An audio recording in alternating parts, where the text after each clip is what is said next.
What if a marriage could change an entire kingdom's future? What if a bride arrived with enough wealth to fund wars or build grand new palaces? From the 5th to the 15th centuries, medieval queens often brought dowries that redefined power. These were no ordinary wedding gifts. Number 14. The Duchy that rocked kingdoms. In the mid-12th century, a young woman named Eleanor of Aquitaine inherited a vast domain, one of the largest and wealthiest in France. Her father, Duke William X, had no sons, making Eleanor the most eligible heiress in all of Europe. Her inheritance was not just a collection of noble titles. It was a sprawling territory that included the Duchy of Aquitaine, along with Poitou, Gascony, Limousin, Périgord, Angoumois, and Santon. This land stretched from the Loire River down to the Pyrenees, covering a significant portion of what is modern-day southwestern France.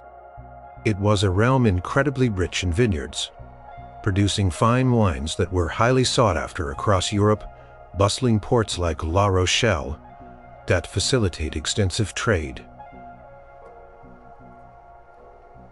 And to fitter northern Europe, the revenues generated from these territories were immense, collected through feudal dues, tolls, and customs, providing a significant and consistent boost to the coffers of anyone who controlled them. The duchy also possessed a robust system of castles and fortifications, making it a formidable power in its own right, with its own distinct laws and customs. Eleanor first married Louis VII, the King of France, in 1137. This union immediately changed the balance of power in France. With Eleanor's lands, the French crown's direct influence expanded dramatically, encompassing territory that had previously been a powerful semi-independent entity within the kingdom. Records from the era describe how Louis VII, now with access to Aquitaine's substantial resources, found himself commanding a much larger and wealthier kingdom. The marriage brought an unparalleled dowry to the French throne, consolidating power in a way that previous kings could only dream of. The wealth from Aquitaine helped fund Louis' crusades to the Holy Land, supported his ambitious architectural projects such as the reconstruction of the Basilica of Saint Denis, and it significantly strengthened the overall financial and military position of the Capetian dynasty. The integration of Aquitaine's sophisticated administration and legal traditions also brought new elements to the French royal government, though its independent spirit often clashed with the royal court. However, this marriage was eventually annulled in 1152 due to various factors, including a lack of male heirs and fundamental personality clashes. Within a mere 8 weeks, Eleanor married again, this time to Henry Plantagenet, Duke of Normandy, and Count of Anjou. Henry was younger than Eleanor, intensely ambitious, and already a powerful figure in France, controlling vast swaths of land in the north. With this second marriage, Eleanor's immense dowry shifted once more. The Duchy of Aquitaine, along with all its associated counties and territories, now became part of Henry's growing empire. This was an astonishing and unprecedented transfer of wealth and territory, a dowry of lands that dramatically altered the godly map of Western Europe. The revenues from Aquitaine alone, with its booming wine trade and agricultural output, represented a vast sum of annual income for the new ducal household. When Henry Plantagenet became King Henry II of England in 1154, the lands he held through Eleanor's dowry, combined with his own inheritances, formed what historians would later call the Angevin Empire. This empire stretched from the Scottish border in the north across England and through a large part of France, including Normandy, Anjou, Maine, Touraine, and thanks to Eleanor Aquitaine, the substantial revenues from Aquitaine alone provided a significant portion of the English crown's income, allowing Henry II to maintain a formidable army, embark on ambitious legal reforms that shaped English common law. The chroniclers of the time often highlighted the seemingly endless wealth that flowed from Eleanor's lands into the English royal treasury, noting how this dowry made the English king a more powerful ruler in France than the King of France himself, at least in terms of direct land holdings and annual income. Eleanor's personal wealth, independent of her dowry, also added to her power and influence. She maintained her own sophisticated household, funded her own projects, and was a prominent patron of the arts and troubadours, fostering a vibrant cultural scene in her court. The income from her dower lands allowed her to wield significant influence, even when she was imprisoned by Henry II for many years.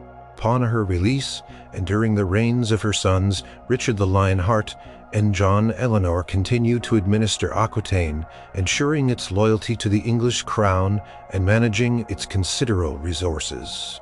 She traveled extensively through her lands, presiding over courts and issuing charters. The sheer scale of her dowry and entire duchy and its dependencies remains one of the most remarkable examples of a medieval queen, bringing immense power and wealth to her husband's kingdom.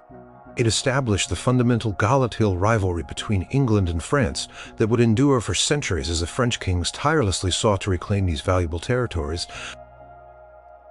Number 13. The Golden Promise of Two Crowns.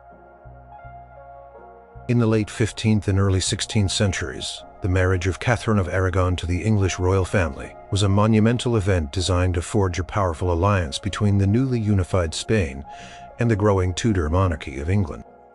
Catherine was the youngest surviving child of Isabella, the First of Castile, and Ferdinand II of Aragon, the Catholic monarchs, who had unified Spain through their own marriage, completed the Reconquista, and famously funded Christopher Columbus's voyages to the New World.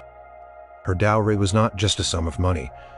It was a statement of immense wealth, political intent, and a strategic investment in a new European power bloc. When Catherine was initially betrothed to Arthur, Prince of Wales, the eldest son of King Henry VII of England, the dowry was meticulously negotiated over many years. The agreed sum was a staggering 200,000 ducats. A ducat was a highly valued gold coin, widely recognized across Europe for its purity and worth, and this amount represented a fortune in the late 1400s.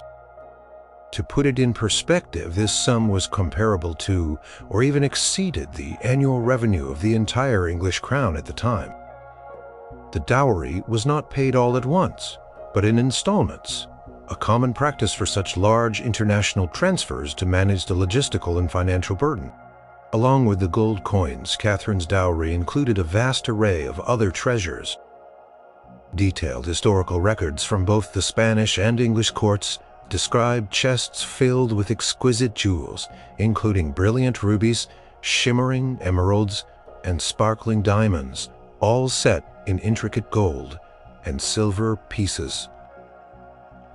Designed for royal adornment, there were also numerous gold and silver plates, bowls, serving dishes, and other precious household items, all items of immense value that adorned the royal household and enhanced its prestige.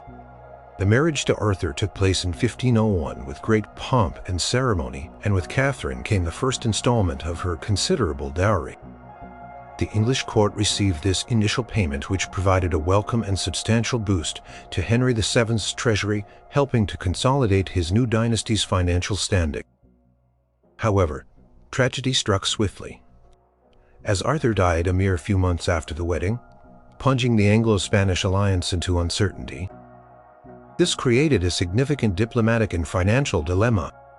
To retain the remaining portions of the dowry and, more importantly, to preserve the crucial alliance with Spain, a new plan was forged.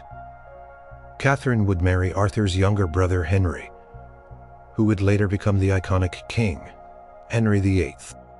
Before this second marriage could proceed, complex negotiations occurred regarding the remaining installments of Catherine's dowry. King Henry VII was eager to secure the full amount, while Isabella and Ferdinand were reluctant to pay it all without clear assurances regarding the validity of the new marriage and the future of their daughter. Over the years, the payment of the dowry became a contentious and recurring issue between the English and Spanish crowns. Documents from the era show numerous letters, diplomatic missions, and protracted exchanges concerning the outstanding balance. Despite persistent English demands, the full 200,000 ducats were never entirely paid, a source of ongoing dispute that strained relations even as Catherine became Queen of England in 1509. The incomplete payment was a lingering financial headache for Henry VIII. Despite the payment issues, the wealth Catherine brought or was promised to bring had a tangible impact on the English court. The jewels she wore were magnificent, enhancing the splendor of royal ceremonies, state occasions, and the many portraits painted of her. The Spanish connection established by her marriage opened new trade routes and diplomatic channels connecting England more closely with the vast and powerful Spanish Empire, particularly in areas of maritime trade and exploration. Her presence also brought a distinct cultural influence to the English court, from her household staff and their customs to the devout religious practices she observed, which were influenced by the Spanish Catholic spirit. The huge scale of the promised golden dowry, even if not fully realized, represented a vast sum of capital that the English monarchy sought desperately to acquire and leverage for its own ambitions. It was a dowry that, through its negotiation, its partial payment, and the financial complexities surrounding it, profoundly influenced royal finances and international relations for decades, shaping the early Tudor era. Number 12. The Duchy of Independence. At the close of the 15th century, Anne of Brittany stood as a key figure in European politics, not just for her own sake, but because of the incredible dowry she represented. The Duchy of Brittany itself. Brittany was a unique territory, a largely independent duchy with its own distinct culture, language, and legal system, positioned strategically on the western coast of France. For centuries, French kings had eyed Brittany with a profound desire for incorporation, seeing it as a crucial missing piece in their unified kingdom, vital for strategic control of the Atlantic coastline and to eliminate a powerful independent neighbor. The duchy was surrounded by French royal lands and held significant political autonomy, often playing rival European powers against France to preserve its independence. Anne inherited the Duchy of Brittany in 1488, following the death of her father, Duke Francis II, who had tirelessly fought to maintain Brittany's independence from France, even engaging in direct warfare with the French crown. Her inheritance meant she was not just a noblewoman with lands. She was a sovereign ruler of a significant territory. Her dowry, therefore, was her entire state, along with its rich revenues from maritime trade, its formidable castles, its strategic ports, like Nantes and Saint-Malo, that controlled vital sea lanes, and its well-trained militaries. Records indicate Brittany was a prosperous region, controlling important maritime routes, and possessing a strong independent identity that was deeply cherished by its people. The ducal treasury was well stocked, and the agricultural lands were fertile, generating substantial income. The control of Brittany became a major point of contention between France and other European powers, including the Holy Roman Empire and England. Initially, Anne was married by proxy to Maximilian I, the Holy Roman Emperor, in 1490. This alliance was intended to secure Brittany's independence with the backing of a powerful imperial force, presenting a formidable challenge to French ambitions. However, King Charles VIII of France had other more aggressive plans.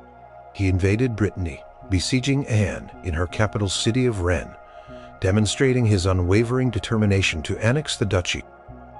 To resolve the conflict, and more importantly, to acquire Brittany and its vast resources, Charles VIII forced an annulment of Anne's marriage to Maximilian and then married Anne himself in 1491. With this marriage, the Duchy of Brittany became part of the French crown's holdings.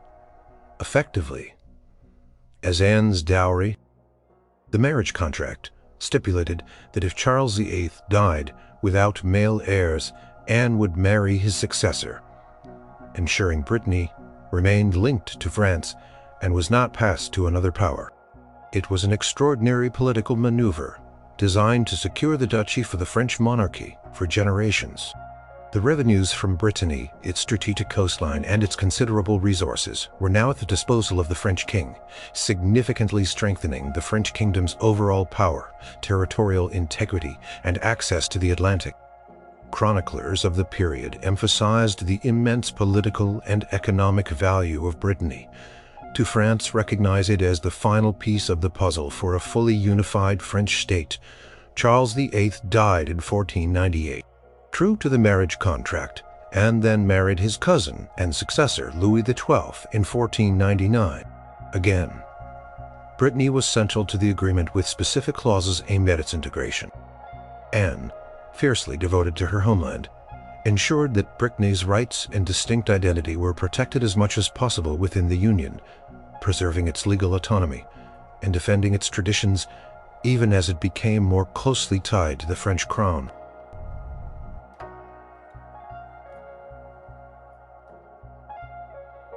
She continued to rule Brittany's station and actively promoting its interests, even commissioning a book of hours, The Great Hours of Anne of Brittany, that reflected her love for the duchy.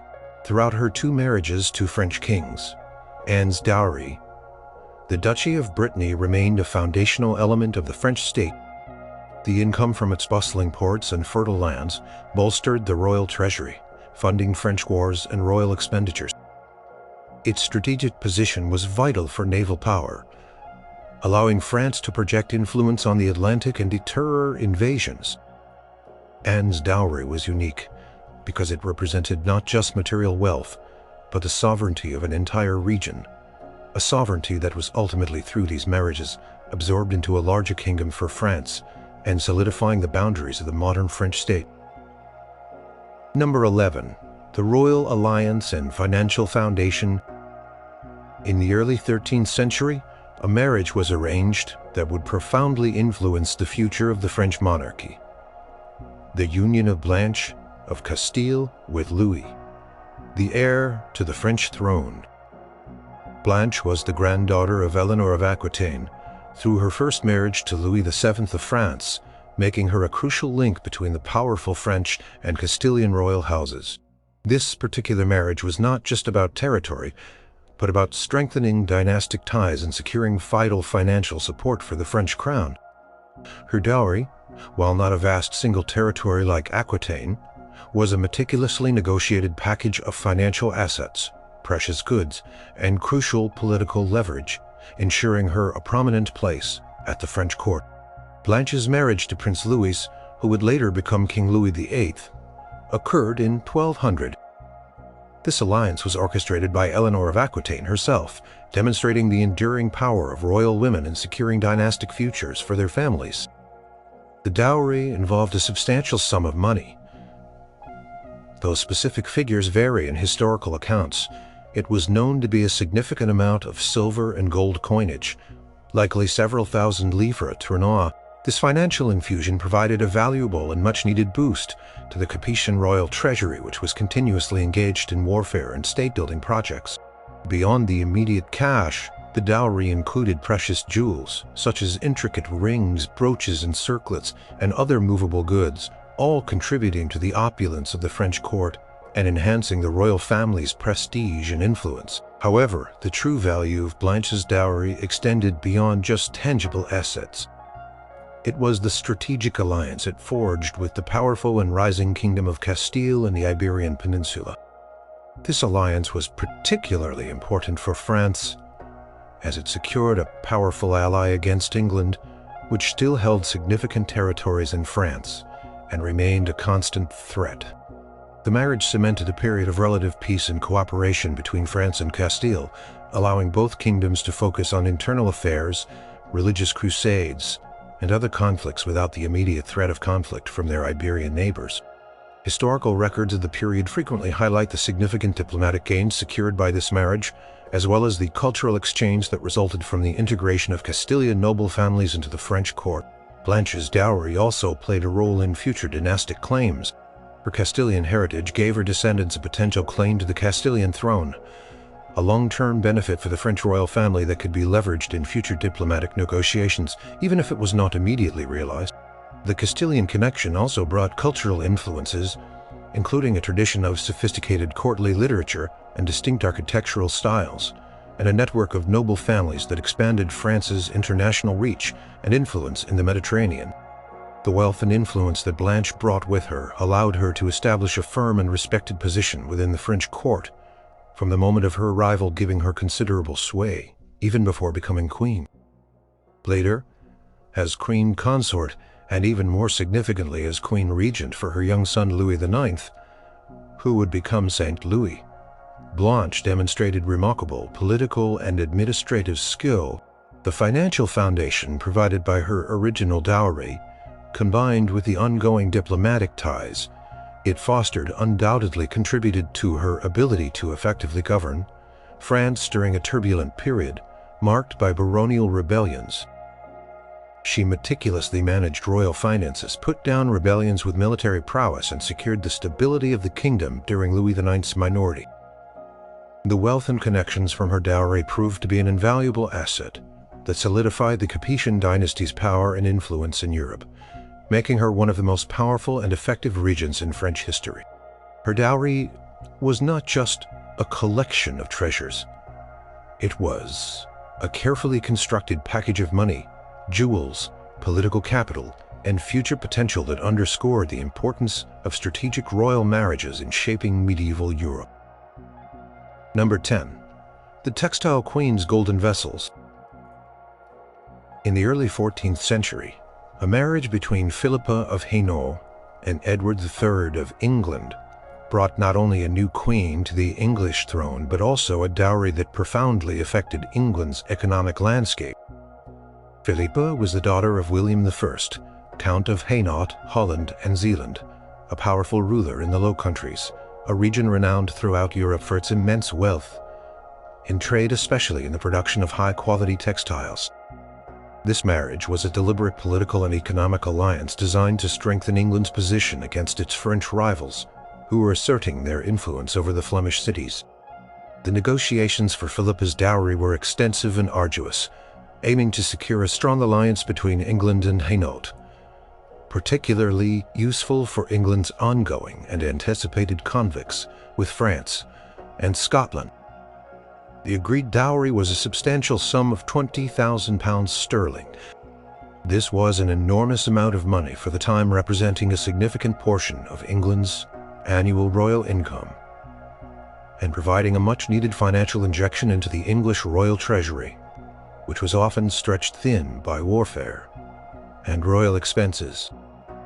Records from the era show that these funds were crucial for Edward III as he prepared for his military campaigns, including the early stages of what would become the 100 Years' War. Payment helped to equip armies, build ships, and maintain garrisons.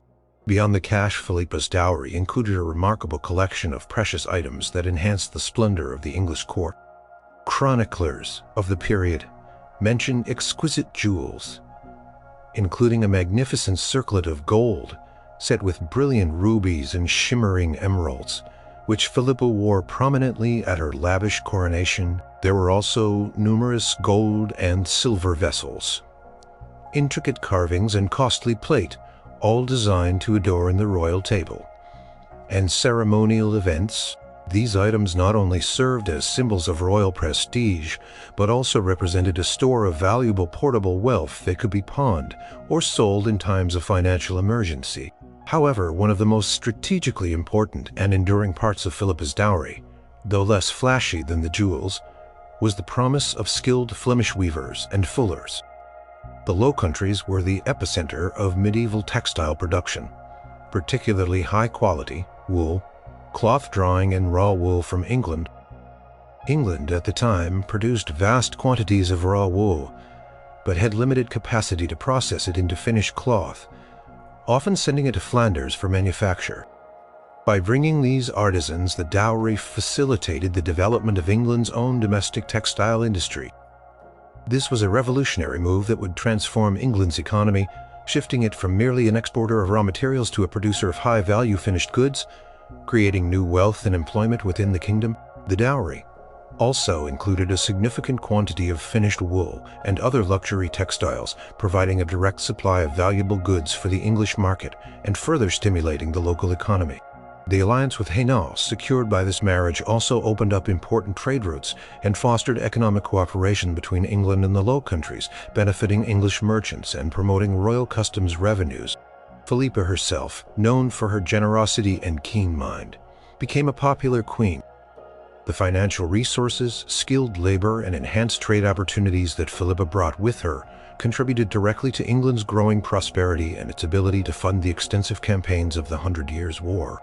The impact of her dowry was not just in the immediate cash injection, but in the long-term economic transformation it helped to initiate, making England a more powerful and self-sufficient economic force in Europe for centuries to come. Number 9. The Conquest's golden backing. In the mid-11th century, the marriage of Matilda of Flanders to William, Duke of Normandy, was a union that proved pivotal for the future of England and France. Matilda was the daughter of Baldwin V, Count of Flanders, one of the wealthiest and most influential territories in northern Europe. Flanders was renowned for its thriving trade, particularly in the production and export of high-quality textiles, and its strategic location meant it held significant political weight, often acting as a buffer or an ally to the major powers of France and the Holy Roman Empire. William and Matilda's marriage, which occurred around 1051 or 1052, was initially opposed by the Church due to a distant family relation, and Pope Leo IX even pronounced it invalid. However, William persisted, recognizing the immense political and financial value that Matilda and her family's wealth could bring to his duchy. After several years of excommunication, the Pope finally granted a dispensation, partly due to William's promises to build abbeys and churches. The dowry Matilda eventually brought was substantial. It included a large sum of money, though precise figures are difficult to ascertain from early medieval records. Contemporary accounts describe it as a considerable fortune in silver coinage. This financial backing was crucial for William, who was an ambitious ruler constantly seeking to expand his power and solidify his control over Normandy. Beyond the immediate cash, Matilda's dowry included a wealth of precious jewels and ornate religious relics, items of immense spiritual and material value in the medieval period. These treasures added to the prestige and splendor of the Norman court and provided valuable portable assets that could be used as collateral for loans or diplomatic gifts. She also brought with her extensive territorial possessions in Normandy, which included lucrative agricultural lands and strategic fortifications, further enhancing William's ducal revenues and strengthening his control over his increasingly powerful duchy. These lands contributed to his overall resources and feudal levies. Crucially, the political alliance with Flanders, secured by Matilda's marriage, provided William with powerful political and military support. When William embarked on his audacious plan to invade England in 1066 following the death of Edward the Confessor and the succession of Harold Godwinson, the financial and logistical aid from Flanders was instrumental. Flemish ships and a significant contingent of Flemish soldiers joined William's invasion fleet, contributing significantly to the success of the Norman conquest. Records from the period highlight the substantial Flemish contingent within William's forces at the Battle of Hastings, directly attributable to the ties forged through Matilda's marriage and the strong relationship between William and his father-in-law, Count Baldwin V. The wealth and influence Matilda brought continued to benefit William after he became King of England. She was crowned Queen of England in 1068, a ceremony that reinforced the legitimacy of William's new rule over the conquered kingdom. The revenues from her dower lands, which were carefully managed, and the continued support from Flanders helped stabilize the newly conquered kingdom and fund the vast network of castles, cathedrals, and administrative structures that William established across England to secure his reign. Matilda's dowry was more than just a collection of riches. It was a strategic investment that directly contributed to one of the most witty events in English history, fundamentally altering its language, culture, and political landscape. Number 8. Constance of Sicily. In the late 12th century, the marriage of Constance of Sicily to Henry VI, son of Frederick I Barbarossa, and heir to the Holy Roman Empire, was an event of staggering, dueling importance. Constance was the posthumous daughter of King Roger II of Sicily, the illustrious founder of the Kingdom of Sicily, and one of the most formidable rulers of his age. By the time of her marriage, she was the last legitimate heir of the ruling Norman dynasty of Sicily, making her not just a princess, but the potential claimant to a throne. Her dowry was nothing less than a kingdom, and a prosperous one at that. The Kingdom of Sicily at this time was a wealthy and strategically vital territory. It encompassed not only the large and fertile island of Sicily, but also the southern half of the Italian peninsula, including the prosperous regions of Naples and Puglia. It was a realm incredibly rich in agriculture, with fertile lands producing abundant grain, olives, and citrus fruits. Its ports, like Palermo, Naples, and Messina, were crucial hubs for Mediterranean trade, facilitating commerce with the Byzantine Empire, the Islamic world, and other Italian city-states, thereby generating. In other Italian city-states, there is chronic rating in its customs revenues.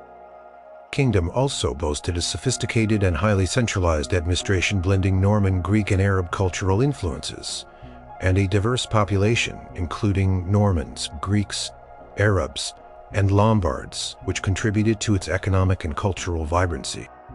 When Constance married Henry VI in 1186, she brought with her the immense wealth and the crown of Sicily as her direct inheritance.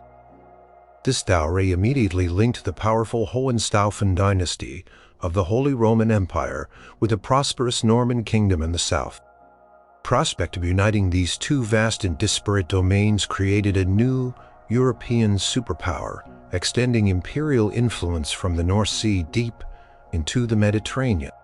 Contemporary chroniclers spoke of the awe inspired by the union of the imperial crown with the riches of Sicily, recognizing the profound implications for the balance of power across Europe. The marriage was a masterstroke of diplomacy for the Hohenstaufens. Upon the death of her nephew, King William II of Sicily, in 1189, without heirs, Constance became the rightful queen of Sicily. Her dowry, therefore, transformed from a future claim into an immediate inheritance. This meant that her husband, Henry VI, as her consort now, had a legitimate claim to the Sicilian throne. Through her, he launched several determined campaigns to assert this claim, facing significant resistance from local nobles and papal opposition, eventually succeeding in 1194. With his victory, Sicily was formally incorporated into the Hohenstaufen domains. The acquisition of Sicily through Constance's dowry gave the Holy Roman Emperors control over an unprecedented expanse of territory stretching from the Baltic Sea down to the Mediterranean, encircling the Papal States. The revenues from Sicily, its formidable navy, and its strategic position allowed Henry VI to pursue ambitious imperial policies, including designs on the Byzantine Empire and the Levant. The vast treasury of the Sicilian kings, accumulated over generations, which included a store of gold, silver, and precious jewels, as well as an established administrative system for collecting taxes and maintaining order, was transferred to the imperial coffers. This influx of wealth provided significant resources for imperial projects and military campaigns. The dowry of Constance of Sicily thus profoundly reshaped the balance of power in medieval Europe, giving the Hohenstaufen emperors a firm grip on Italy and its immense resources, a situation that would define imperial policy and spark centuries of conflict between the Holy Roman Empire. Number 7. Isabella of Angoul&ecirc. In the early 13th century, Isabella of Angoul&ecirc found herself at the center of a dramatic royal marriage that sent ripples of controversy and conflict across Europe. Isabella was the sole heiress to the county of Angoulême, a strategically important region in southwestern France, situated in the heart of Poitou. This area was rich in agricultural resources and generated substantial revenues from its towns and trade routes. Her unexpected marriage to King John of England in 1200 was a sudden and highly controversial affair, as she was already betrothed to Hugh X of Lusignan, a powerful Poitevin nobleman from a family fiercely independent of royal control. Isabella's dowry was primarily her inheritance, the county of Angoulême. This territory, with its fertile lands, its growing towns, like Angoulême itself, and its strategic position near the river Charente, was a valuable acquisition for the English crown, provided King John with direct control over a region that helped connect his remaining continental possessions with his base in Normandy and his other domains in Aquitaine. The revenues from Angoulême's land, its towns, and its strategic location were a significant asset to the English treasury, bolstering King John's financial resources for his ongoing conflicts with the French crown. The marriage also brought with it a network of noble families and their feudal loyalties within the region, potentially adding to King John's influence and manpower. The circumstances of the marriage were unusual and politically explosive. King John, desperate to secure his position in France and expand his influence amidst growing tensions with King Philip II, Augustus of France essentially abducted Isabella from her betrothed and married her without seeking the required feudal consent from his overlord, Philip II. This act was seen as a grave insult to the powerful Lusignan family, who were major vassals of the French king and had a long-standing rivalry with the English crown. In Poitou, the immediate and severe offense by King John led to a direct and lasting conflict with the Lusignans, and more importantly with King Philip II, Augustus of France, King John's feudal overlord for his French territories. Although the dowry of Angoulême provided King John with a valuable piece of land and its revenues, the political cost of its acquisition was immense and far-reaching. The Lusignans, deeply affronted by the slight, immediately appealed to King Philip. Philip, seizing the opportunity to undermine his English rival and expand French royal power, declared King John's French territories forfeit due to his feudal transgressions and his refusal to appear before the French court to answer the charges. This declaration led to a renewed and decisive war between England and France, often referred to as King John's disastrous loss of continental lands. Over the next few years, King John lost Normandy, Anjou, Maine, and Touraine to the French crown, largely due to Philip's ability to capitalize on John's unpopularity among his French vassals, and the resentment caused by his treatment of the Lusignans and his marriage to Isabella.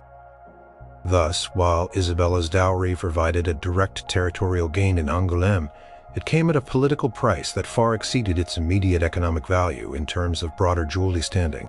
The dowry was a valuable asset, but the manner in which it was secured ignited a chain of events that would see the English monarchy lose most of its ancestral and lucrative lands in France, fundamentally altering the Anglo-French balance of power. Despite the controversy surrounding its acquisition, the county itself remained a source of income and influence for Isabella throughout her life, even after King John's death and her subsequent marriage to her former betrothed, Hugh X of Lusignan. She managed its revenues and maintained her dower rights with considerable skill. Historical accounts of the era often directly connect King John's impulsive actions regarding Isabella to the precipitous decline of English power in France, underscoring the profound impact of this particular dowry. Number 6. Margaret of Anjou.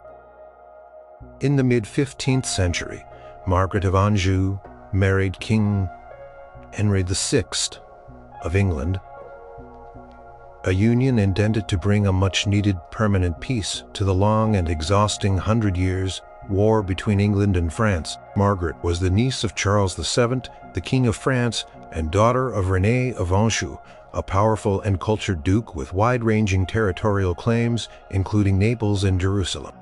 However, her dowry was unusual and highly controversial, marking a stark contrast to the grand riches or new territories brought by other queens.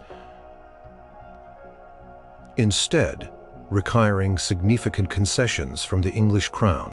Instead of a traditional dowry of cash, jewels, or new territories for England, the marriage treaty, known as the Treaty of Tours, required England to cede or give up the strategically important French territories of Maine and Anjou to France. These were ancestral lands of the English royal family, holding deep historical significance for the Plantagenets, and they had been hard-won through generations of conflict. This agreement, negotiated by William de la Pole, Duke of Suffolk, was meant to secure a permanent peace and provide Henry VI with a French bride of impeccable royal lineage thereby hoping to strengthen his weak claim to the French throne. The cession of these territories was framed as Margaret's dowry, a political and territorial exchange rather than a traditional financial one. The cession of Maine and Anjou was initially kept secret from the English Parliament and much of the public due to its anticipated unpopularity. When the terms became known, they were met with widespread outrage and fierce opposition in England, from nobility to commoners. These territories were seen as valuable possessions, providing both revenue and a strategic foothold in France, and surrendering them without a fight was considered a grave betrayal of English interests, and a sign of weakness on the part of Henry VI and his advisors. English chroniclers of the period frequently expressed national humiliation and public anger over this arrangement, noting how it damaged the king's reputation and fueled anti-French sentiment.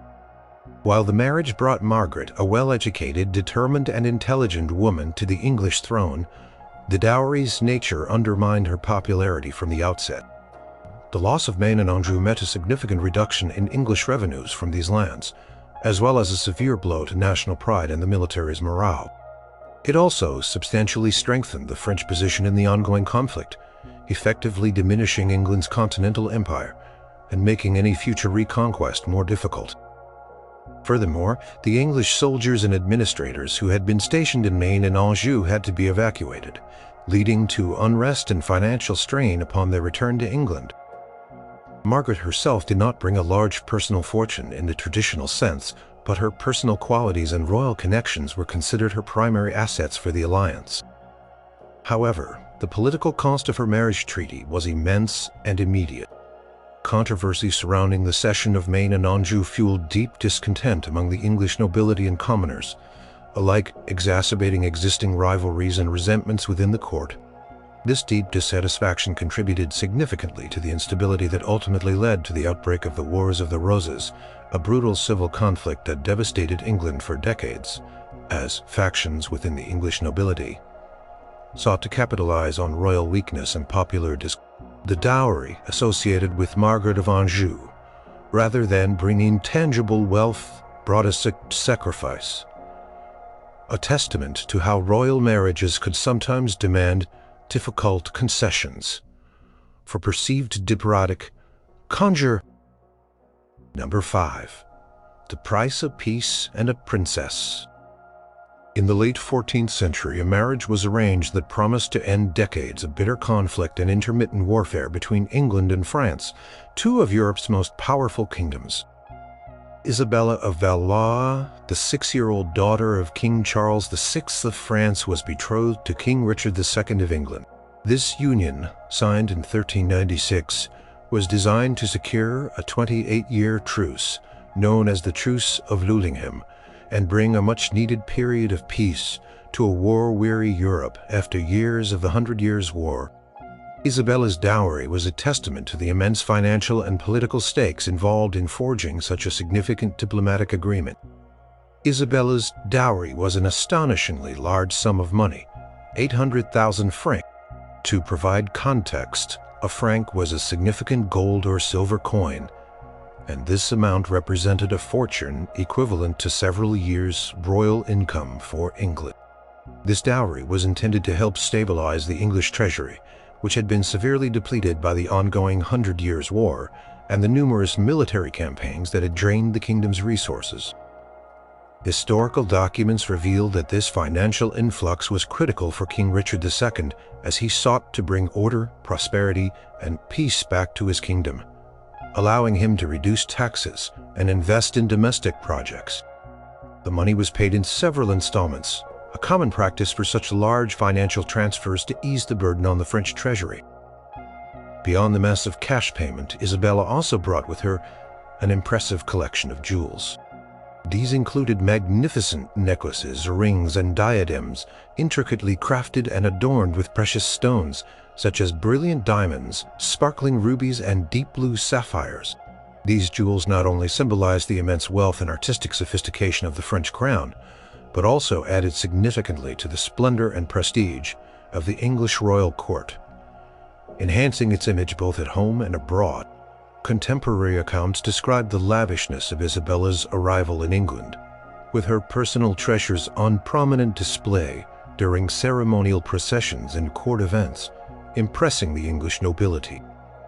The dowry was not just about material wealth, it was deeply intertwined with the peace treaty itself.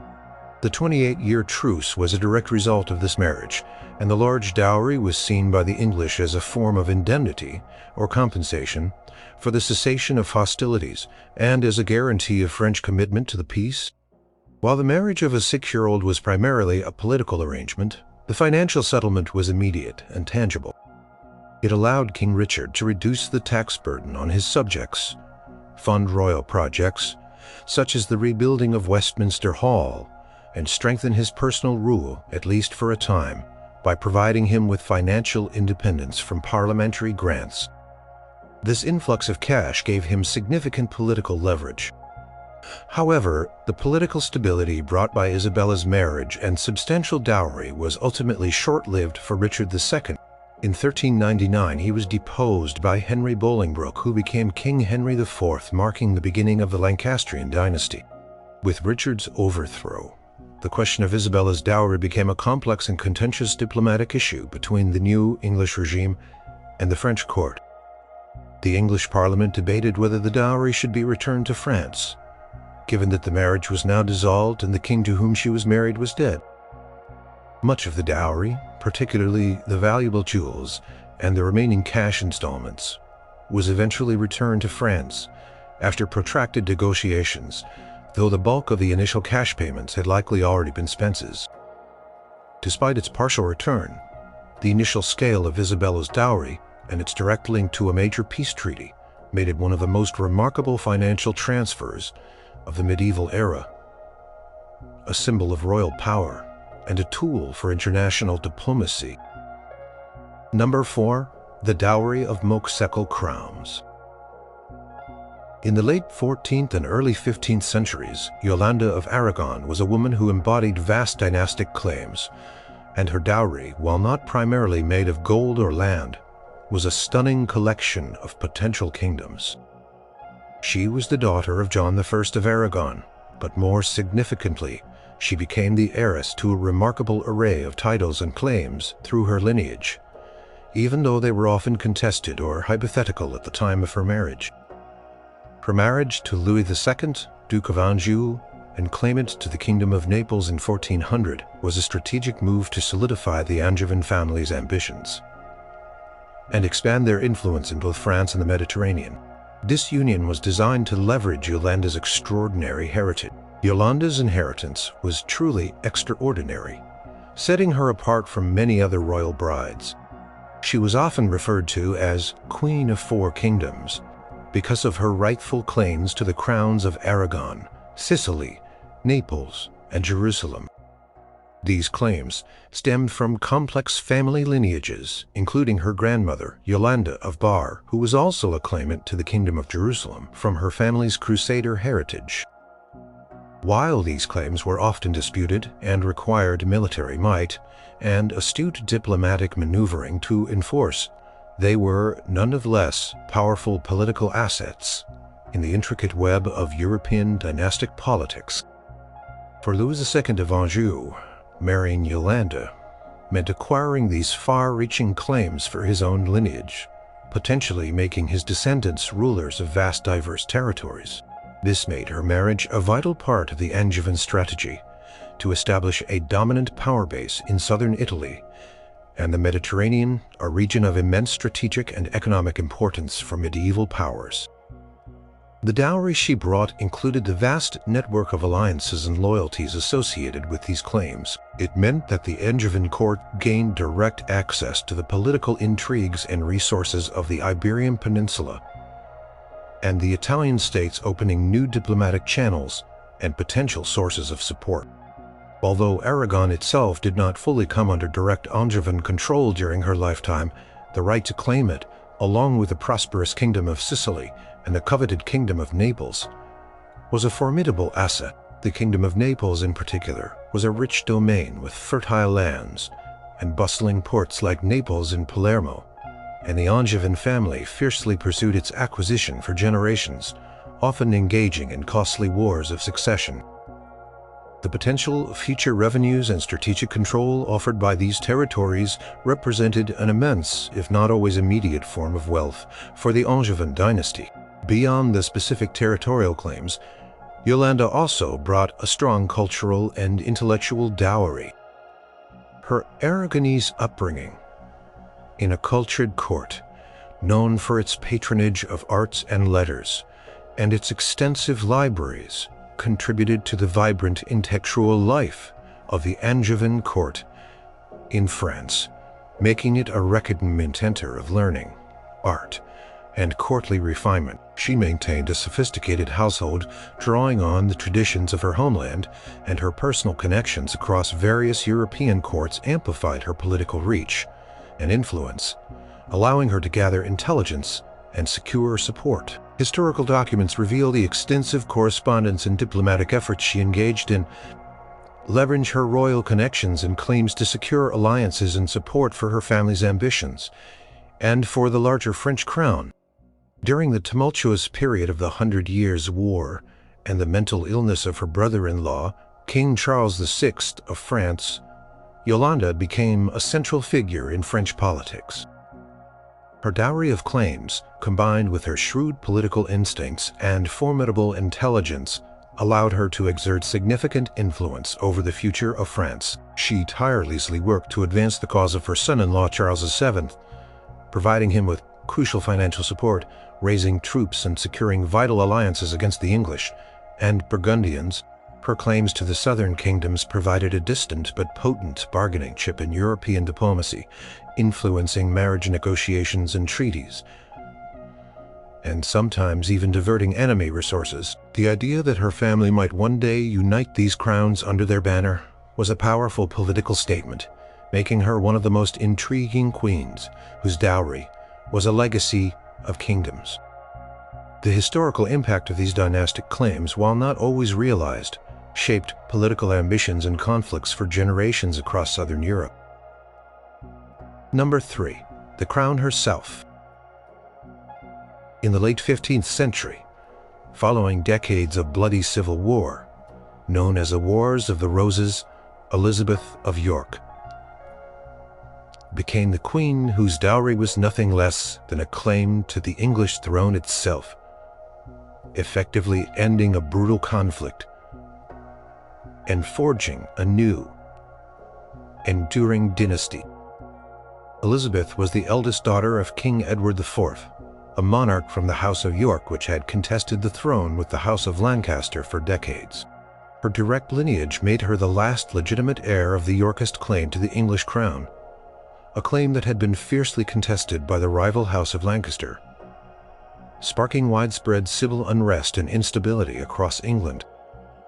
When Henry Tudor, a distant Lancastrian claimant, defeated King Richard III at the Battle of Bosworth Field in 1485, he effectively seized the throne.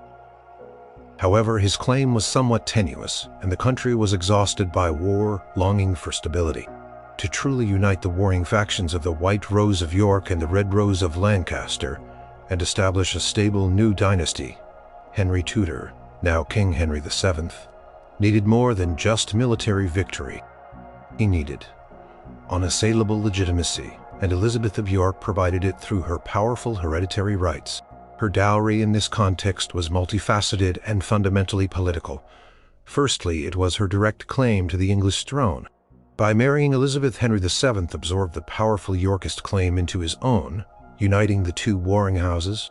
This symbolic and tangible union created the iconic Tudor Rose, a powerful emblem signaling to the English nobility and common people that the dynastic struggle was finally over, and a new era of peace had begun. The marriage removed a major source of future conflict, as no other strong Yorkist claimant could now credibly rally support against the combined Tudor-Yorkist line, eliminating the threat of rival claimants for generations. Secondly, Elizabeth brought with her the extensive lands and revenues associated with the Yorkist royal family. While King Henry VII had already seized many of these lands as the new monarch, Elizabeth's marriage legitimized their transfer, and cemented the crown's control over them, removing any lingering doubts or potential challenges. These estates were vast and productive, encompassing numerous castles, manors, and agricultural lands across England, from the fertile Midlands to the northern marches.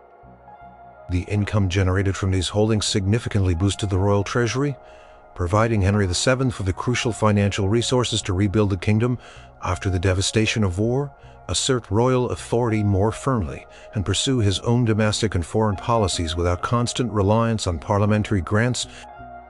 Historical documents detail the careful administration and consolidation of these consolidated lands under the new Tudor regime. Thirdly, Elizabeth's dowry included the loyalties of many powerful Yorkist families and their retainers, who had previously been opposed to the Lancastrian cause, or were wary of Henry VII's ascension. Her marriage provided a pathway for former enemies to reconcile with the new regime, fostering a period of much-needed national unity and reducing the threat of further rebellion. Queen's gentle and popular nature, her beauty, and her widely acknowledged rightful claim to the throne also helped to solidify public acceptance of the new dynasty, calming lingering anxieties. Records of the period note the widespread joy and relief that followed her marriage and the subsequent births of her children, particularly Prince Arthur and Prince Henry, who were seen as the undeniable promise of a stable and unified future for England, ensuring the succession. Elizabeth of York's dowry was therefore not just a collection of material wealth, but a profound political settlement that brought peace to a fractured nation. It was the bringing together of rival claims, vast landholdings, and the loyalty of a war-torn nation, all culminating in the establishment of the enduring Tudor dynasty, which would rule England for over a century. Her contribution as queen by bringing the legitimizing force of the Yorkist bloodline made her one of the most powerful and influential queens whose dowry reshaped an entire nation's future, ending a civil war and ushering in a new era. Number 2. The Golden Bridge across Iberia. In the early 15th century, the marriage of Maria of Castile to Alfonso V, King of Aragon, cemented a powerful dynastic union between two of the most significant kingdoms in the Iberian Peninsula. Maria was the daughter of King Henry III of Castile and Catherine of Lancaster, making her a direct link between the Castilian Trastamara dynasty and the English royal family. This marriage was a crucial diplomatic event designed to reinforce the Trastamara family's rule across both Castile and Aragon, and to provide substantial financial backing for Aragon's ambitious foreign policy, particularly its expansionist aims in the Mediterranean. Maria's marriage to Alfonso took place in 1415, with elaborate ceremonies that showcased the wealth of both courts. The dowry brought by the Castilian princess was immense, consisting of a large sum of gold and silver coinage. While precise figures vary across archival documents and chronicles, it was consistently noted as one of the largest financial transfers of its time, likely amounting to tens of thousands of gold florins or castellanos. This substantial cash infusion was a vital asset for Alfonso V, who was known for his extensive military campaigns and his desire to expand Aragonese influence, particularly in Italy and the Mediterranean. The funds from Maria's dowry provided a crucial financial foundation for his costly expeditions, the maintenance of his naval fleet, and the payment of his mercenary armies, directly enabling his imperial ambitions. Beyond the monetary wealth, Maria also brought with her a magnificent collection of jewels and precious objects. These included intricate gold settings, adorned with brilliant precious stones, exquisite necklaces, and various pieces of royal regalia, designed to enhance the prestige of her new court. These items not only enhanced the splendor of the Aragonese court, particularly during state occasions and festivals, but also served as a valuable store of portable wealth, which could be pledged in full in times of financial need, providing an emergency fund for the crown. Contemporary chronicles describe the impressive display of wealth that accompanied Maria from Castile to Aragon, highlighting the prestige and power of her family and the immense resources at their disposal. Crucially, Maria's dowry included the significant political backing of the powerful Castilian monarchy. This alliance between Castile and Aragon, two of the largest and most dynamic kingdoms in Iberia, strengthened the position of the Trastamara dynasty, which ruled both kingdoms through parallel lines, provided a degree of stability on the Iberian Peninsula, reducing the likelihood of internal conflicts and allowing Alfonso to focus his energies outward on his Mediterranean ambitions in Sardinia, Sicily, and Naples. The marriage fostered deep diplomatic ties and opened up channels for military cooperation and trade between the two crowns, benefiting both realms economically and politically. This unity among the Iberian Christian kingdoms was a significant development in the political landscape of Europe. Maria, as Queen of Aragon, became an exceptionally influential figure, frequently acting as regent during Alfonso's long absences due to his campaigns in Italy, which often spanned years. The financial and political resources that came with her dowry enabled her to manage the Aragonese kingdom effectively, to provide consistent financial and logistical support for her husband's foreign ventures. Her administrative capabilities and her ability to govern, often drawing upon the initial wealth and ongoing connections from her dowry, contributed directly to the success of Alfonso's military and diplomatic efforts. The dowry of Maria of Castile was therefore not just a collection of treasures. It was a powerful financial and political bridge that helped to shape the expansionist policies of the Aragonese crown in the 15th century. Number 1. Castles, coin, and strategic alliances. In the late 14th and early 15th centuries, Joanna of Navarre, daughter of King Charles II of Navarre, lived a remarkable life that saw her as Duchess of Brittany and later Queen of England. Her dowries, delivered across two significant royal marriages, were crucial assets that profoundly influenced the political and financial stability of the realms she joined, demonstrating the multifaceted nature of royal wealth and its strategic deployment. Joanna's first marriage was in 1386 to John IV, Duke of Brittany, a powerful and fiercely independent ruler who had long battled to maintain his duchy's autonomy against the encroaching power of the French crown. This union was strategically important for Navarre, aligning it with a powerful Breton duchy, which controlled crucial Atlantic trade routes. For this marriage, Joanna brought a significant dowry that included a substantial sum of money. Though the exact figures are varied in historical accounts, it was known to be a considerable fortune in gold francs and silver coinage. This cash injection was vital for John IV, who was often embroiled in conflicts to maintain Breton independence from France and to establish his ducal authority, funding his garrisons and administrative costs. The dowry also included valuable properties within Navarre itself, such as specific towns and lordships, which provided Joanna with independent income and influence and could be leveraged for future political maneuvers. Beyond these material assets, the marriage solidified a crucial political alliance between Navarre and Brittany, enhancing the security and diplomatic reach of both territories, particularly in their shared resistance to French dominance. Chronicles of the era highlight the political benefits derived from this familial bond.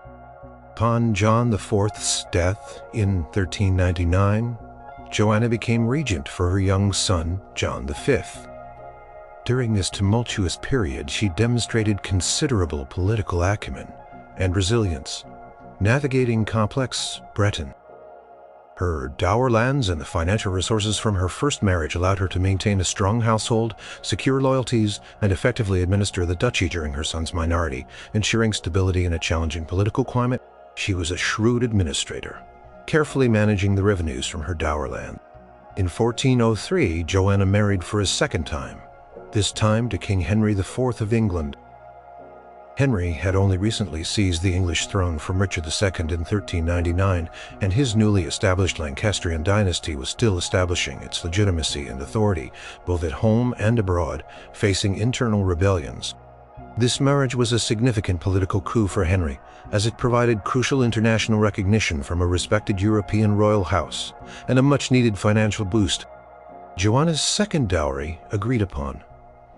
For her marriage to the English king was again a substantial sum of money, along with precious jewels and other valuables.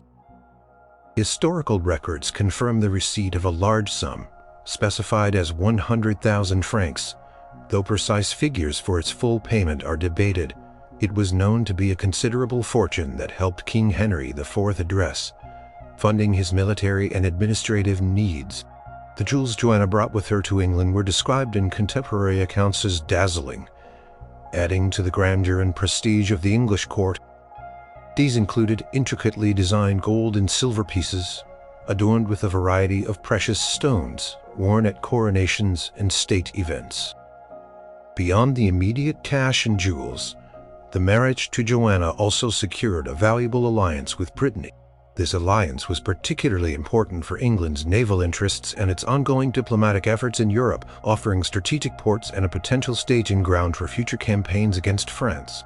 Joanna also brought a number of personal servants, advisors, and cultural influences from Navarre and Brittany, enriching the cultural fabric of the English court and providing valuable networks. She actively participated in the management of her dower lands, ensuring their revenues flowed to her personal treasury. The dowries Joanna of Navarre brought across her two significant royal marriages were not just large sums of money and impressive jewels. They were vital tools of medieval diplomacy, securing alliances, providing croisement, then jus stabion. Her life exemplifies how a queen's dowry could be a multi-layered asset, impacting politics, finance, and royal power for generations.